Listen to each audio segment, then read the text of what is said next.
بسم اللہ الرحمن الرحیم۔ حضرت انس بن مالک رضی اللہ عنہ سے روایت ہے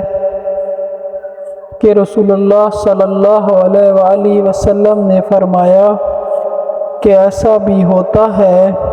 کہ کسی آدمی کے ماں باپ کا یا دونوں میں سے کسی کا انتقال ہو جاتا ہے اور اولاد زندگی میں ان کی نافرمانی اور ان کی رضامندی سے محروم ہوتی ہے،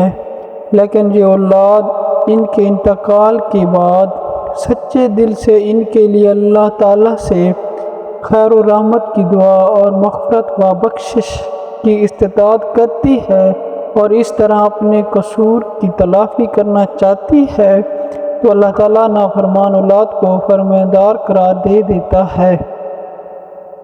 پھر وہ ماں باپ کی نافرمانی کے وبال اور عذاب سے بچ جاتی ہے۔ حضرت جابر بن عبداللہ رضی اللہ عنہ سے روایت ہے کہ رسول اللہ صلی اللہ علیہ وآلہ وسلم نے فرمایا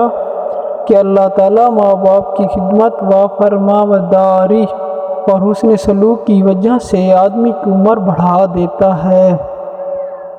حضرت عبداللہ بن عمر رضی اللہ عنہ سے روایت ہے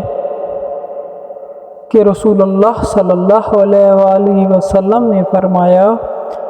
اپنے آبا ماں باپ کی خدمت و فرمانبرداری کرو، تمہاری اولاد تمہاری فرمانبرداری اور خدمت گزار ہوگی، اور تم پاک دامنی کے ساتھ رہو، تمہاری عورتیں پاک دامن رہیں گی۔ اگر ویڈیو اچھی لگی ہو تو میری ویڈیو کو لائک، سبسکرائب اور شیئر ضرور کر دیں اور اچھا سا پیارا سا کمنٹ کر دیں۔ شکریہ۔